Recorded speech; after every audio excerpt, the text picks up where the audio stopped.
All right, you ready to crack the code of life and absolutely ace the genetics questions on the ASVAB? Because in the next few minutes, we're going to break down all the essentials you need to know. We're going to make this complex biology stuff simple and, most importantly, test ready.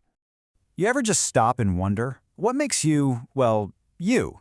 Why do you have that specific eye color or that kind of hair?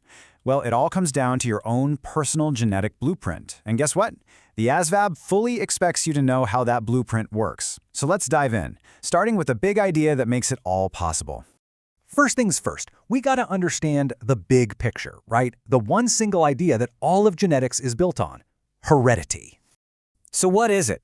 Put simply, heredity is just how traits get passed down from your parents to you.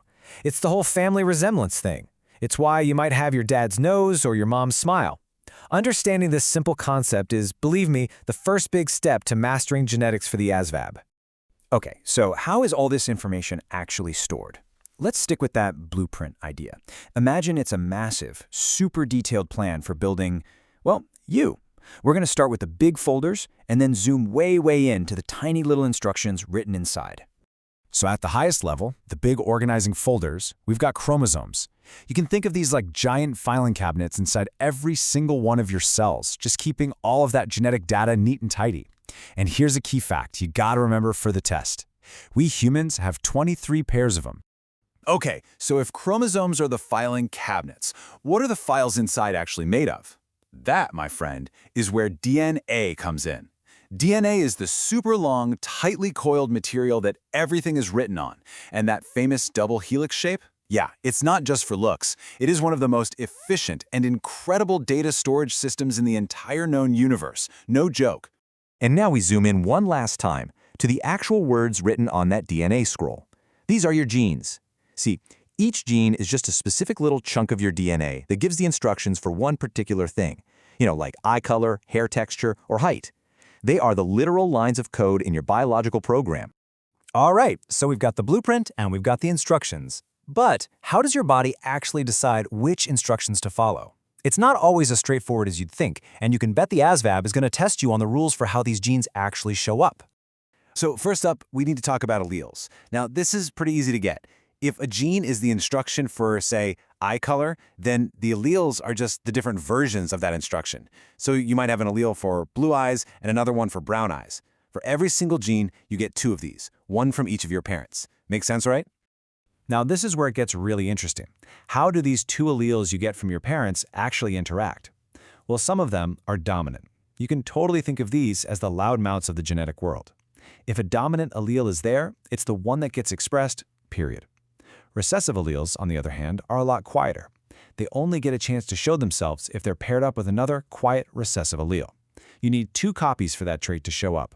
And all of this leads us to two of the absolute most critical terms you have to know for the ASVB: genotype and phenotype. Your genotype, that's the code itself. It's the actual combination of alleles you have, even the quiet recessive ones that aren't showing. But your phenotype, that's what we can actually see. It's the physical result, like your brown eyes or curly hair. So just think, genotype is the code, phenotype is the physical you. Okay, let's do a quick recap. We have to lock these four terms in. A gene is the basic instruction. An allele is the version of that instruction. Your genotype is the combination of alleles you have, and the phenotype is the physical result we can see. If you can get those four down, you are in fantastic shape. Okay, that's enough theory for now. Let's actually put this stuff to the test, literally. We're going to look at a practice question, exactly like one you might find on the ASVAB General Science section. This is where the rubber meets the road. Okay, here's the question. In the field of genetics, an organism's appearance is referred to as its... Okay, take a second. Think back to what we just talked about. The absolute key word here is appearance. And here are your choices. A. Genes. B.